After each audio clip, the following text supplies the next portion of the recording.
Welcome to Live Daf, your online Daf Yomi shir. Shalom and welcome back to today's Daf Yomi Brachos Daf Chav Beis, where 3 lines from the top says the Gemara. Umi Islay, Rav Yehuda Hirer. The Gemara here is a move discussing the halacha of a Baal Keri, one who had a seminal discharge.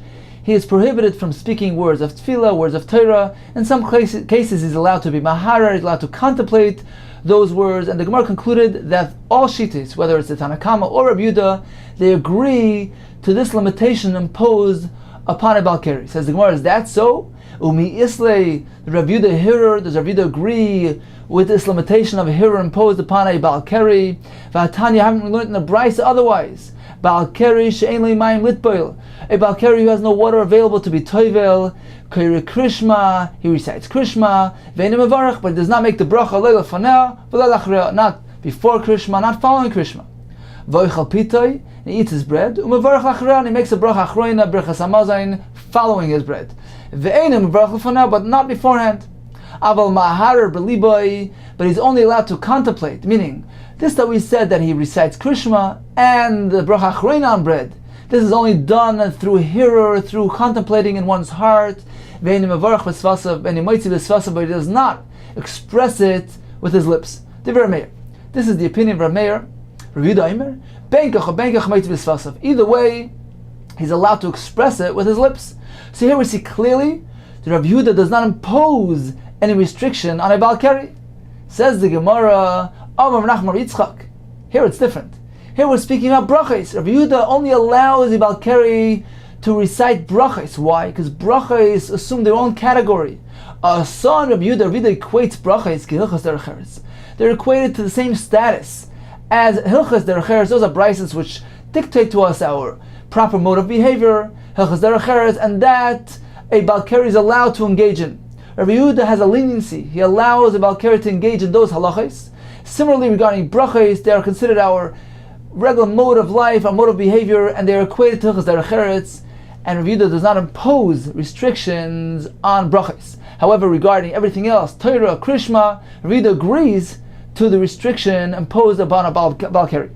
Says the Gemara Desanya, as you will see, Rav Yehuda's view included in the following brayso, which lists for us a list of no less than 8 opinions regarding the restriction imposed upon a Baal Keri. Desanya. You will teach Torah to your children and grandchildren. And right nearby it says the following pasuk: recall, remember, re-experience the day that you stood in front of Hashem at Har Sinai when you accepted the Torah. Says the Gemara, we are meant to connect the 2 things. Just like there, B'shas Matan Torah, at the time of giving the Torah, it was an experience of utmost seriousness. It was be'ema, with awe, be'yira, with fear, bereses, with quivering, be'ziyah, with quaking. Afkan, here too, nowadays, when one involves himself in the study of Torah, is meant to be done with utmost sincerity and seriousness. Be'ema, be'yira, bereses, be'ziyah. Mekan amru. From here the Chacham derived the following halacha, that a Baal Keri, since his tumah involved a degree of lightheadedness, therefore he is restricted from learning Torah until he purifies himself and prepares himself properly for Torah study. Mikan amru ha'azavim v'ametzoraim ubon al nidos. These are individuals that contain a tumah of high degree. Azav, a metzora, one who had relations with the nida and has tumah shivas yom, tumah chamura. Nevertheless, mutarim, they're allowed to engage in Torah study. Mutarim l'kris b'Torah, u'b'naviyim, u'b'ksuvim, l'shnais b'mishnah, they can learn mishnayos, u'b'gemara, b'halachos, v'agadis, and drush. There's no restriction. Aval, however, Baal Keri, and one who is a Baal Keri, asurim, they are restricted from learning Torah. As Rashi explains, since their tumah involved a degree of lightheadedness, of kalas roish, so although it is a great mitzvah, mitzvahs oina is a great mitzvah and a great obligation, nevertheless, since tashmish inevitably involves a degree of kalas roish, one must purify himself, be mitar himself, to enable himself to approach Torah with a proper frame of mind of ema, yira, reses, and ziyah.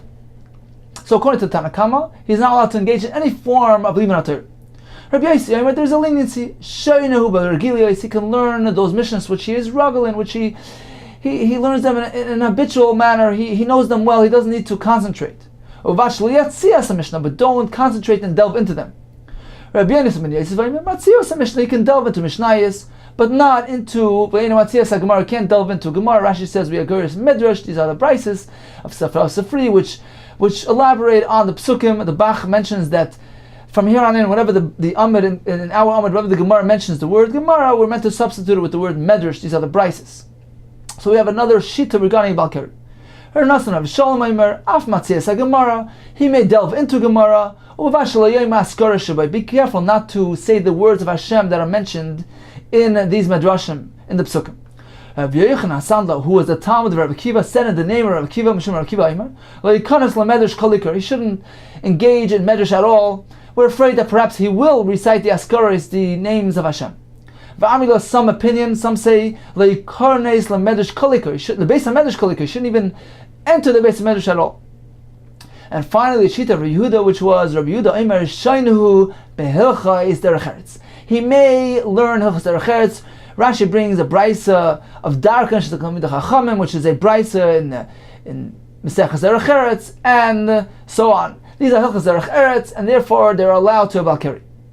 Continues the Gemara. Master Rabbi Yehuda Shura Keri. He was a Balkari. He was walking near the river. Rabbeinu, teach us something from the Brachos of Derech Eretz, which is allowed for a Balkari. Yorad v'tovel. He nevertheless immersed. He was tovel v'shana lahem, and then he taught it to him. So they were perplexed. They told him, didn't you already teach us that Shoinu b'chas Derech Eretz? A Balkari is allowed to learn Hilchas Derech Eretz. So why did you need to be tovel prior to teaching it to us? He responded, even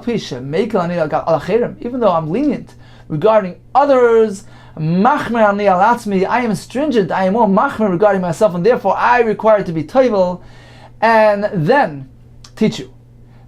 So we have a list, a summary of 8 shittas regarding the restrictions upon a Balkari.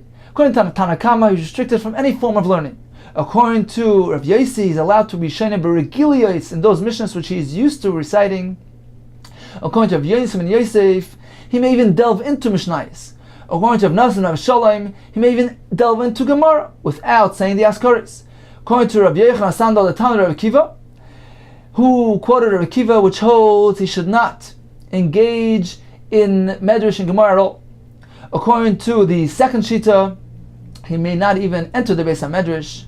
Finally, according to Rav Yehuda, he may study Hilchas Derech Eretz. Continues the Gemara. Tanya, Rav Yehuda ben Meseira Omer, this is the second of the widest lines. The Shita of Rav Yehuda ben Meseira is as follows.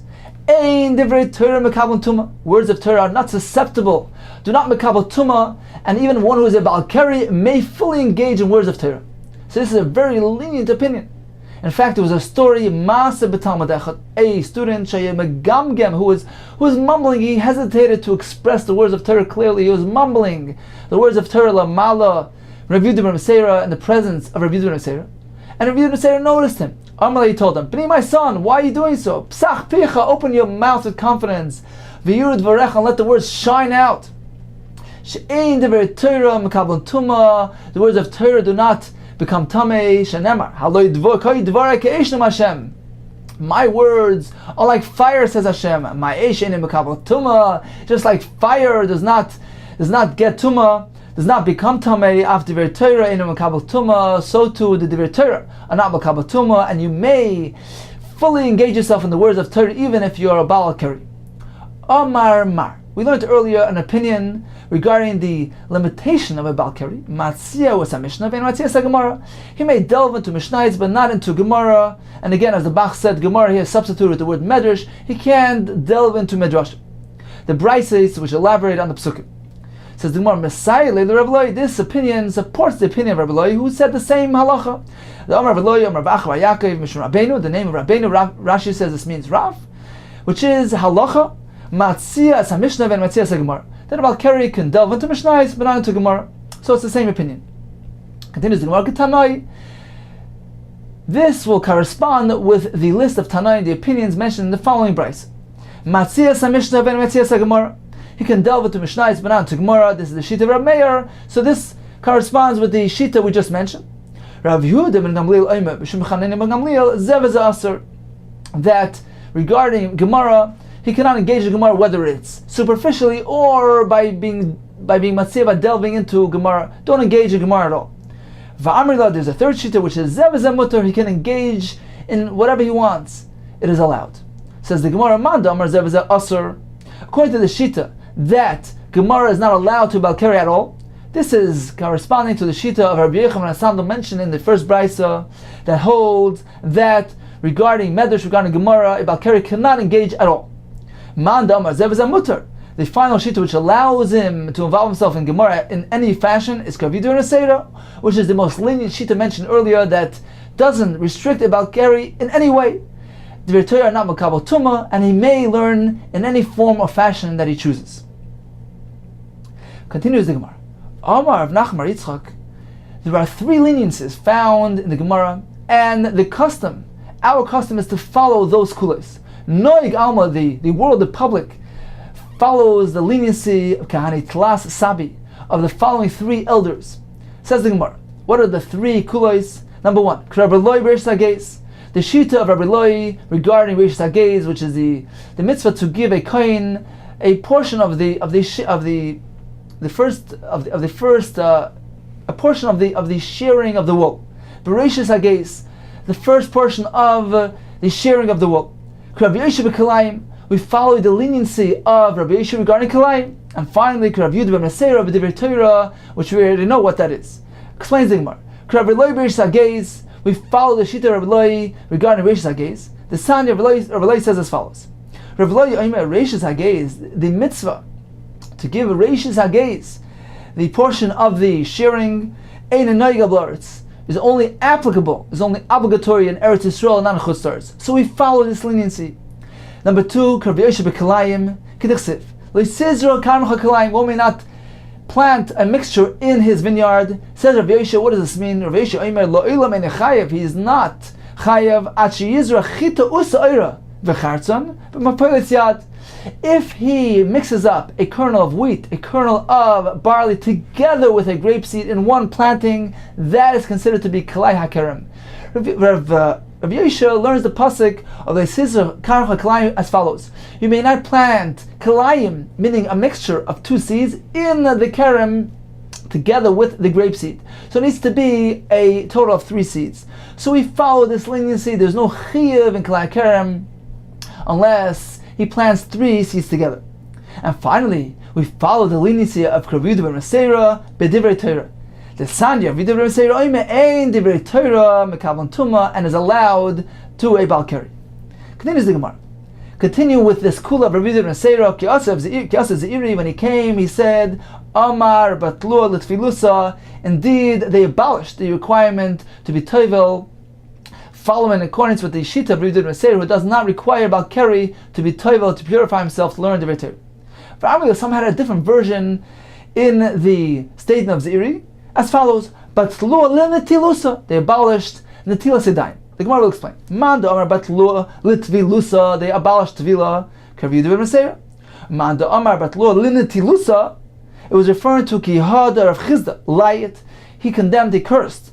He looked unfavorably upon Amanda Mahadar Mai, one who sought to find water, but even twice in the time of prayer.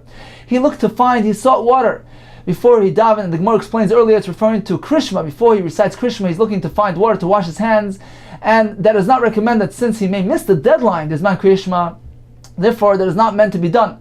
One is meant to merely use a midi de benaki, something which cleanses, and not be particular about water. So this is what he meant to say when he said, Batlo lintilusa, they abolished the practice of looking for water. Continues the Gemara. Tana Rabban, Balkari, Shenasno Tisha Kabin Mayim Tor. The Gemara will teach us a new leniency regarding Balkari. Not only can he purify himself through tefillah, but even through Nasnu Olav Tisha Kabin Mayim, even by pouring on him 9 kabin of water, which is the amount sufficient to wash a person, that too purifies him for Torah and for tefillah. The amount of Tisha Kabin nowadays is around 13 liters. So this was another way to purify a Balkari. Says the Gemara, Nachem ish gamzu lach shel Rekiva. He whispered this solution of Tisha Kabin to Rekiva. Rabbi Kiva lach shel Ben Azai, he whispered it to Ben Azai. And what happened then? Ben Azai yotza v'shana tamid v'shuk. He went and announced it in public to his students. Says the Gemara, Pligi b'Torah Amoraim Ma'arava. There was a machlokes, a dispute between 2 Amoraim in the western Eretz Yisrael. between Rav Yosef bar Avin, Rav Yosef bar Zvida, regarding the version of events. Chad Tani Shana, one held, maintained that Ben Azai was Shana. He actually taught it in public. He wanted everybody to know about the halacha of Tisha Kavan. V'chad Tani, one maintained that he merely lachsha, he just whispered it. He didn't want everybody to know about it. Why? Says the Gemara, the Tani Shana, the one that maintained that he indeed publicized it, Misham Bittul Torah, or Misham Bittul Pri B'Ribya. He didn't want people to refrain from learning Torah. He didn't want people to refrain from Tashmish and to avoid the mitzvah Pri B'Ribya. Therefore, he told them, he publicized this additional method of purification, the halach of Tisha Kavan. He didn't want people to avoid learning or Pri B'Ribya on account of this requirement of tefillah. He wanted them to know about this other method of Tisha Kavan, which is certainly more convenient and easier to obtain than to be toivel. So that's why he publicized it. Oman de Tani Lachsha, the other shita that held that he merely whispered, he didn't want everybody to know about it. Why? Shaloyu Talmidei Chacham Mitzuyim. He didn't want that Talmidei Chacham should be found by their wives, like the custom of the Tarnagolim, of the chickens who engage in excessive mating. Therefore, he wanted that the inconvenience involved with being toivel, the requirement to be toivel, should encourage people to moderate their behavior and conduct their life in moderation and properly. Therefore, he didn't want everybody to know about this eitzah, about the solution, since he wanted that the general public should conduct their life in moderation. Continues the Gemara. Man, I heard that some are mekel, some are very lenient, and they allow to purify through Tisha Kavan. And I heard that some are stringent and they require tefillah. One who is machmer, who's stringent in this regard to be toivel, he merits that they are marich yom v'shnaisav, his days and years are lengthened. Continues the Gemara.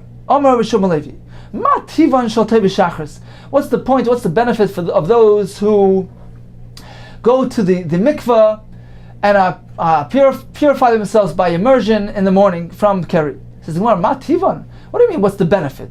Rav Shimon Levi himself maintains that Bal Keri also b'divrei Torah. We learned yesterday that a Bal Keri is also in divrei Torah according to Rav Shimon Levi. So what do you mean? What's the point of being toivel? That's why they're being toivel.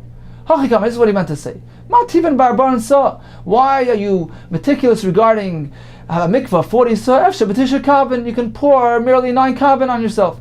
Mativim b'tefillah. Why do you need to immerse? Efshe b'nesina. You can pour the tisha kavan. So you do not need to be scrupulous regarding being toivel. Can use the solution of tisha kavan. Amar Chanina, there is a point. Yes, there is a benefit in requiring being toivel. Geder Godar Gajuba. The requirement to be toivel actually created a gate, was very beneficial in prevention of an avera. The Sanya, as we learned, Masa be'echad shetav isha dvar avera. One who was engaged, who approached a woman for an avera, Amar Lai, so she told him, Reika, you empty one. Yesh lecha bar misa. Do you have a mikvah shatatoil b'hem that you will immerse in there? Miyat pirish. He desisted. So we see from here, yes, there is a tremendous benefit in the requirement of tefillah. So Chanina says, Gadol Gajuba. The requirement to be toivel creates a great fence, as we saw illustrated in this story. Therefore, yes, there is a point and purpose to require specifically tefillah.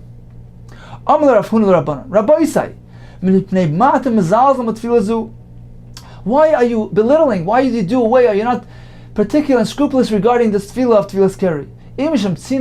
You're hesitant because of the cold water in the mikveh. You can use a merchatz, a bath, even if it is mayim shuv, even if it is mayim inside a vessel. That's okay. How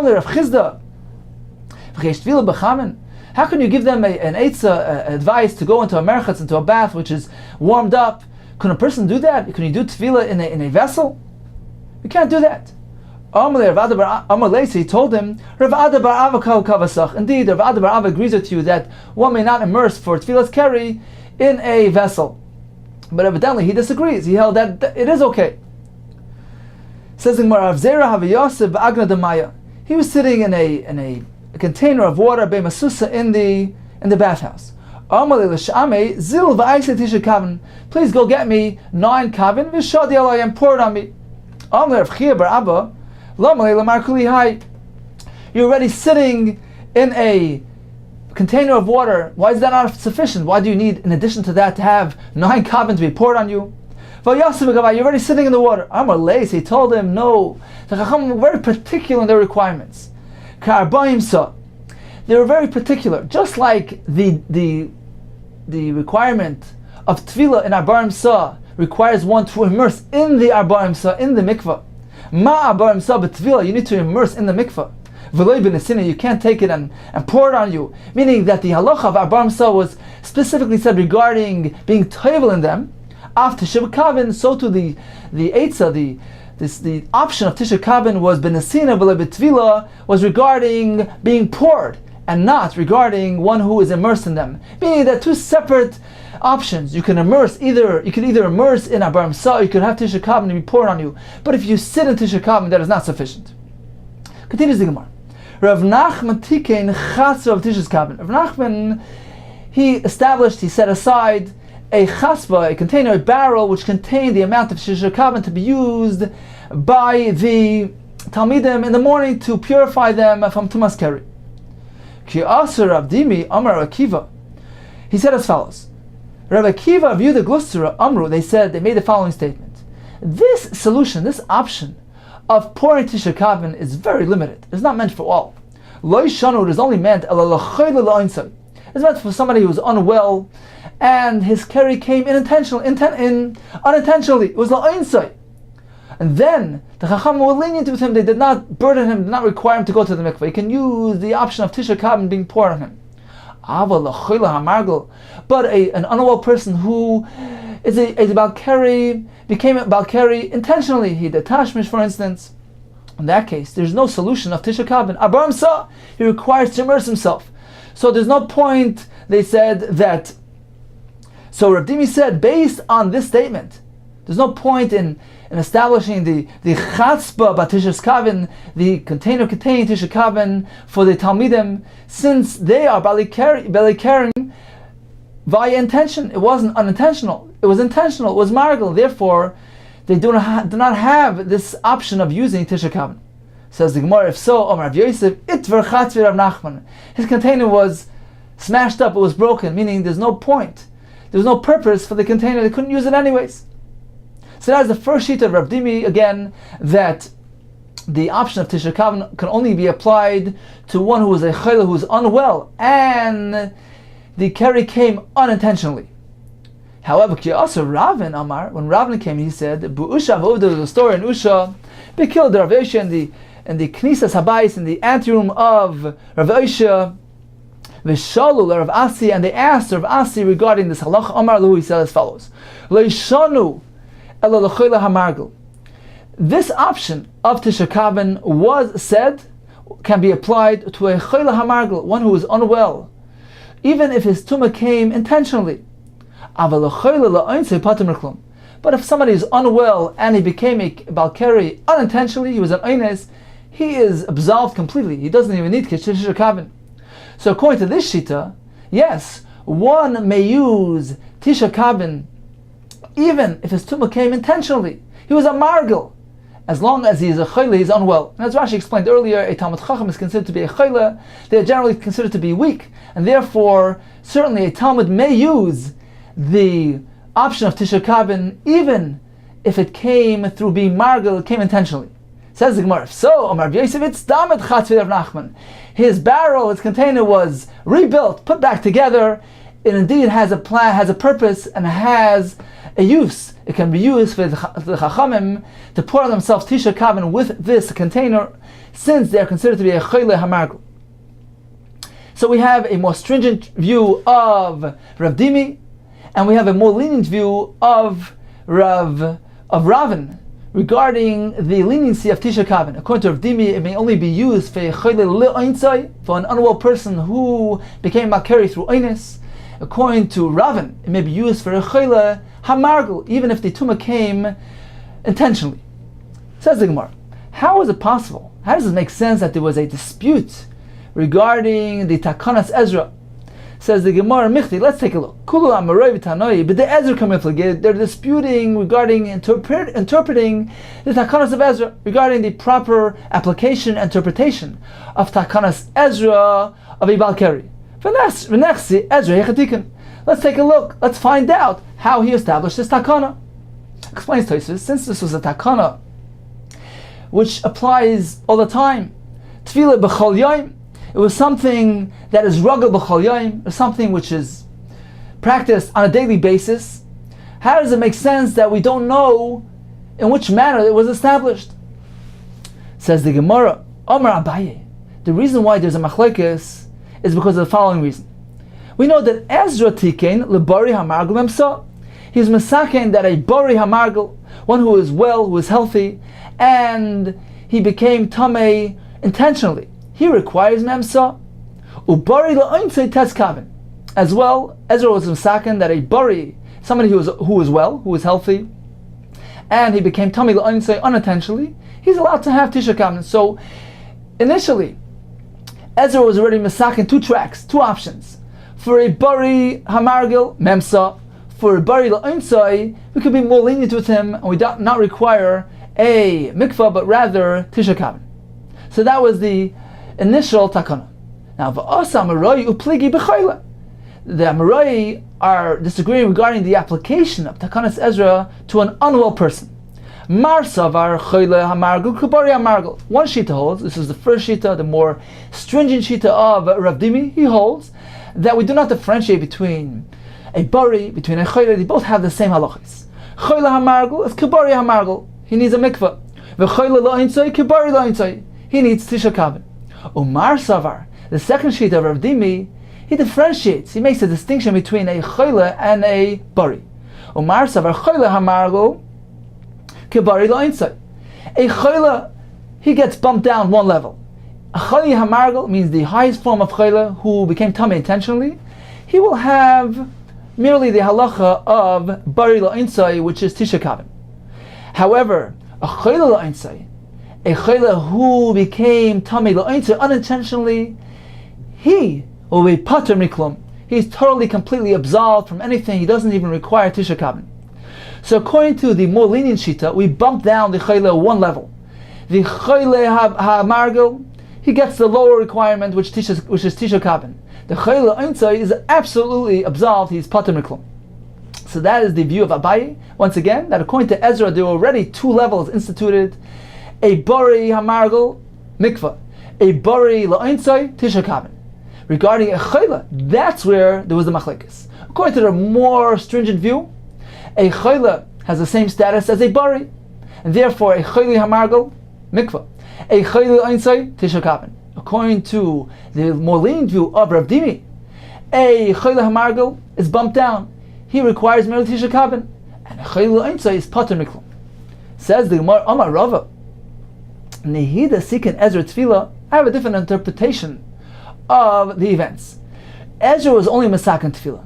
Nesina Bitikin, how could you suggest that Ezra was Masakin Nesina Tisha Kaven? That is not so. V'amar Mar, we learned Ezra Tikin Tefillah Balikarian.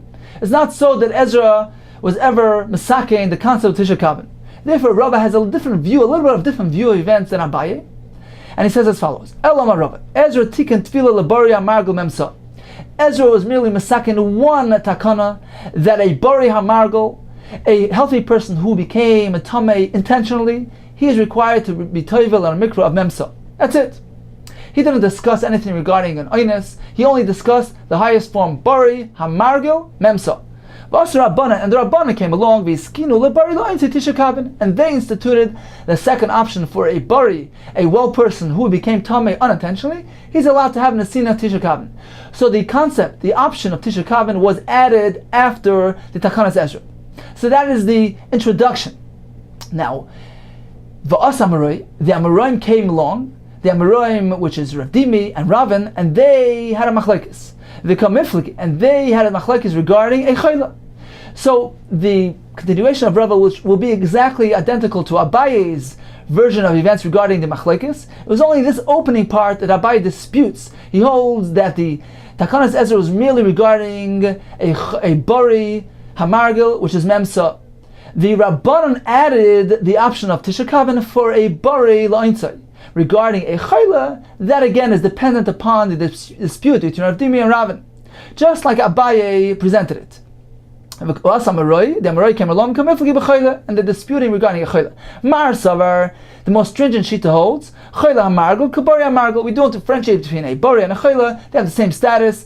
A Chayla HaMargul is the same as like a Bari HaMargul, which is a mikvah. The Chayla La'intzai, Kabari La'intzai, and a Chayla La'intzai has the same halacha as a Bari La'intzai, which is Tisha Kab. Omar Savar, and the more lenient Shita, which is Ravin holds, that Labari, there's a difference between a Bari and a Chayla, that Labari HaMargil Memsa, a Bari who's Margil, he needs a mikvah. But Chayla HaMargil is bumped down, and he needs only Kibari La'intzai, he's the same status as a Bari La'intzai, which is low level, which is Tisha Kavan. But Aval Chayla La'intzai Pater Meklum, but a Chayla La'intzai, which is the lowest level, he is completely exempt. So let's make a quick summary. The sheet is a machlokes between Abaye and Rava regarding the version of events. According to Abaye, Ezra initially was masaking both takonis. A Bari HaMargil requires Memsa. A Bari La'intzai can suffice for Tisha Kavan. The machlokes Amoraim is regarding a Chayla. According to Rav Dimi, a Chayla HaMargil is the same like a Bari HaMargil. We do not differentiate between a Bari and a Chayla. They're the same halachis. A Chayla HaMargil needs Memsa. A Chayli La'intzai needs Tisha Kavan. According to the more lenient Shita of Ravin, a Chayla HaMargil requires merely Tisha Kavan, and a Chayli La'intzai is Pater. Rava goes along with the same interpretation of the Amoraim's machlokes. However, he only says one thing different. He says that the Takanas Ezra is merely regarding a Bari HaMargil, which is Memsa. He did not discuss any option regarding Tisha Kavan. However, the Rabbanon added the option of a Bari La'intzai for Tisha Kavan, and the machlokes Amoraim follow that, whether we equate a Chayla or whether we differentiate between a Bari and a Chayla. Continues the Gemara. Amar Rabba Hilchasa, what is the halacha? What is the practical halacha? Bari HaMargil v'Chayla HaMargil Bar Memsa. Ubari La'intzai Tisha Kavan, aval Chayla La'intzai Pater Meklum. Now the Rashba says that this is incorrect girsa. The proper girsa reads as follows: Amar Rava Hilchasa Bari HaMargil. This is the highest form. A well person, a healthy person who is margil, who came tummy intentionally, he requires a bar mitzvah. However, a Chayla HaMargil, which is an unwell person who became tamei intentionally, or a Bari La'intzai, or a person who was well and he became tamei unintentionally, in that case Tisha Kavan. Meaning that Rava follows the more lenient shita of Ravin that differentiates between a Bari and a Chayla. He holds, just like a Bari La'intzai is only required to have Tisha Kavan, same thing regarding a Chayla HaMargil. He's bumped down. He requires the same requirement, the same tahara as a Bari La'intzai, which is merely Tisha Kavan, and Chayla La'intzai is totally exempt as Pator Miklum. So Ravin, according to the version of the Rashba, Paskins, he concludes like the more lenient shita of Ravin, that we differentiate between a Bari, a person who is well, and a person who is unwell, a person who is Chayla. Once again, a Bari HaMargil requires Abar Misa. A Bari La'intzai requires Tisha Kavan. However, a Chayla is bumped down one level. A Chayla HaMargil requires merely Tisha Kavan. A Bari HaMargil, a Chayla HaMargil Tisha Kavan. A Chayla La'intzai is Pator Miklum. Continues the Gemara. Tana Rabbanon, we learned on a Bryce. This is right in the middle of the Yamid. Tana Rabbanon at the two dots. Baal Keri Shnasno of Tisha Kavan Mayim Tar. A Baal Keri who had a 9 Kavan poured on him, he is Tar. Says the Brisa, this is only applied la'atzmai if he's learning Torah on his own. Aval acherim, but if he's going out and engaging in teaching Torah to others, that requires a higher level of purity. Arboim sa, he can't merely suffice with Tisha Kavan, he must immerse in a mikveh. Rabbi Yehuda Omer, mem sa b'kol makom, he can use 40 sa wherever they are. The Gemara will explain. What is the meaning of the Shittas Tanakama? What is the meaning of the view of Rabbi Yehuda? Says the Gemara, of Yochanan of Shumalevi. There was a pair of Yochanan of Shumalevi. It goes together as one pair. And Reb Lezer of Yisur Chanina. This was another pair. Chad mihazuga v'chad mihazuga. There was one individual from the first pair and one individual from the second pair, who came to explain, to interpret the Reisha, the meaning of the Tanakama's opinion. And there was a machlokes, a dispute between them regarding the proper interpretation of the Tanakama Shita. The Tanakama differentiates between learning on your own and teaching to others. Teaching to others requires a full-fledged tahara purity of 40 sa. So how do we go about explaining the words of Tanakama? Chad Amar, one said as follows. Had Amris, this is what the Tanakama stipulated, that only when one learns on his own, he can suffice with Tisha Kabin, Aval Acherim himself, but if you go and teach others, you need a full-fledged purification process of 40 sa.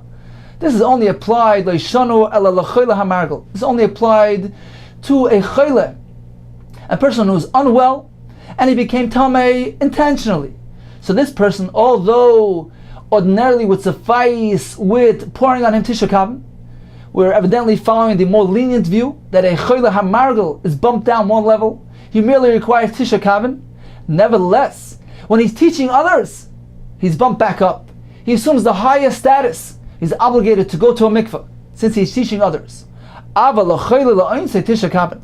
if he's a choyle, a person who's unwell, who became tamei la'oinsai unintentionally, even if he teaches Torah to others, he's merely required to have Tisha Kabin. So this is one view in the interpretation of the Tanakama stipulation, that teaching others is more severe and requires more. One Shita said that how do we interpret the words of Tanakama differently? When you're teaching others, even if he's an unwell person and he became tamei la'oinsai unintentionally, nevertheless, when you go teach others, you must go and be tovel in a mikveh of 40 sa to teach others. So this was a dispute, a difference of opinion in interpreting the words of the Tanakama. The Tanakama requires that one who teaches others to go be tovel. Are we speaking about a choyle hamargel or even a choyle la'oinsai? Continues the Gemara. What about Rav Yehuda's view? What does Rav Yehuda mean? Continues the Gemara. There was one individual from the first group and one from the second pair, Aseifa, that disagreed regarding the interpretation. In Rav Yehuda's words, Chadamar once said, how do we explain Rav Yehuda?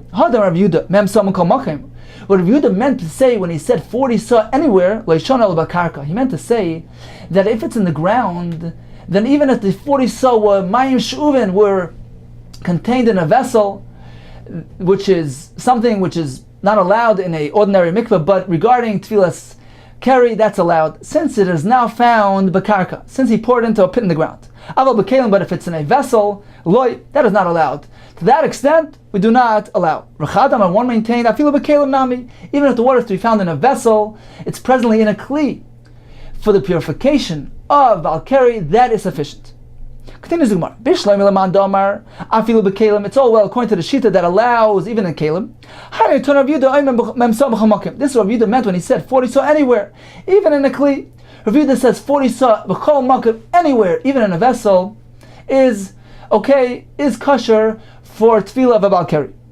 According to the view that Rav Yehuda never meant to allow to that extent. He meant to allow mayim she'uven, water that was drawn in the kli but now was poured in the karka, that he allowed. But not in a vessel. So what is the general term that Rav Yehuda is using? Why is Rav Yehuda using mekomakayim, this general term which seems to include everywhere? What is he coming to include? Says the Gemara, mayim she'uven. He allows water that was drawn, that was mayim she'uven, that was already drawn in a vessel, but now it was poured into the ground, to the karka. That is allowed for the tefillah Valkari. So in conclusion, we have a machlekes. In the Brisa, Tanakama says, la'acherim, to teach others, that requires a greater level of purity. We have a machlekes, how to interpret his words, whether he's referring to a choyle hamargel, or even a choyle la'oinsai. Now we have Rav Yehuda Shita, which allows mayim memsa b'chol makah. We have a machlekes, what does mikol makah mean?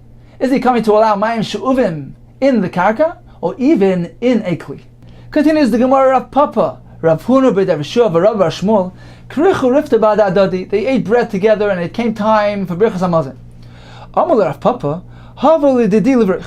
Let me be the one to bench for you, to be mighty to you, to bench on your behalf. Why? Because although I was a Balkari, nevertheless, 9 kabin of water was poured on me, and I'm now tar, I can bench for you. He meant to teach them practical halacha, that although he was margil, he became tamei intentionally through tashmish. Nevertheless, the halacha is that a choyle hamargil is enough to have tisha kabin, like the lenient shita mentioned earlier. Amulu Rabbi Bashmol Tanina. You cannot do so. We learned in the Brisa. When is tisha kabin enough? When one is merely engaged in his private affairs. But if you're coming to do so for others, to be mighty others, you require a much greater level of tahara memsa. You require memsa, and therefore you're not able to be mighty us in this manner. Ella, but rather, let me be the one to bench for you. Because I immerse in a mikveh. Rav Huna says, let me be the one to bench for you. I wasn't even a Balkari to begin with. I wasn't required to have Tisha Kabin or a mikveh. So I'm the best one of the 3. Let me bench for everybody. Continues the Gemara. Rav Chama Tavel b'mal yom de Pischa. Rav Chama used to be toivel on Erev Pesach, when he wanted to be mighty others. Concludes the Gemara, the halacha l'maisa, practical halacha, does not follow this stringent view. Rashi explains, either because even to be mighty others, one does not require to be toivel in a mikveh, tisha kabin is sufficient, or because, as Rashi says, the halacha l'maisa, the common practice today is to follow the leniency of Rav Yehuda ben Asera, who allows a Balkari to engage in words of Torah and words of Tefillah. And as the Rambam says, this takana says, it was not spashet b'chol Yisrael. It was not accepted, and Rov HaTzibur was not Yachalamed, but it was not something which majority of Klal Yisrael were able to follow through with, and therefore it was batela. It became nullified. And nowadays it is not required, but nevertheless, some are stringent and do conduct themselves in this manner. Continues the Mishnah. One who is in the middle of davening, he remembers that he's a Balkari. Lo yafsik. He does not interrupt, ela yikatzer, but shortens his tefillah. Ben Yoni says means that he recites the beginning and the ends of the brachos. Yarad litval, he went to immerse in a mikveh, and he's in the water.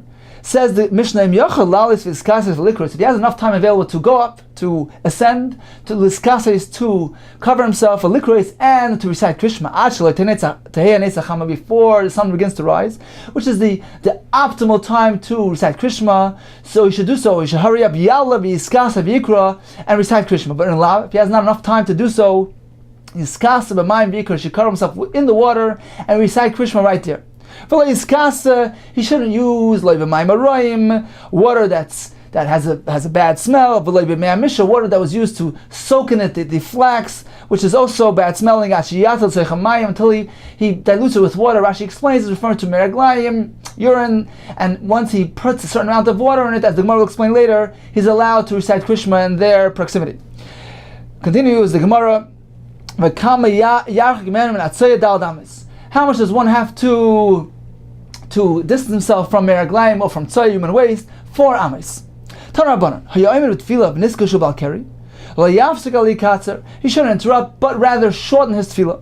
If he's in the middle of learning and he remembers that he's Balkari, he doesn't interrupt and stops right there, but mumbles and concludes his learning in that manner. A Balkari is not allowed to read in the Torah in a Beis HaKnesses more than 3 psukim, which is the minimum requirement for an aliyah. One who is davening, he sees human waste opposite him. One is not allowed to daven in such close proximity to tzaya. So he continues walking. He ensures that the tzaya is actually behind him, 4 amas away from him. Says the Gemara, we learned in the Brachos that it's sufficient to arrange that the tzaya should be on his sides. He's not required to have it behind him, like kasher. It is not difficult. If he's able to, he has the ability to have the tzaya behind him, fine. But if he's in a position that he can't do so, Suppose he's in front of a river, in front of a building, he can't proceed in a manner that the tzoya will be behind him, and as the Farshim say, he doesn't want to turn around because he wants to daven towards the east. So in that case, litzadim is sufficient. If he's davening and he finds tzoya in his place, even though he sinned by not inspecting the area before he davened, it's speaking about a case where he should have inspected. He should have suspected that this was a place to have tzoya. Tefillah nevertheless is valid. How can that be so? The carbon of a Rosh is an abomination. Tefillah is equated to avoid to a carbon. How can you say that this person's tefillah in this manner when he should have inspected it? He should have made sure that it's clean from tzoya. How can you say it's accepted? Since he sinned by neglecting and not making sure that this place was pure, even though he davened, his damnation is a te'eva. Tefillah is a te'eva, and as Tesis says, nevertheless, according to the Rishitas Ri, he can daven over, he's required to daven over in a place which is free and pure from anything unpure or undesirable.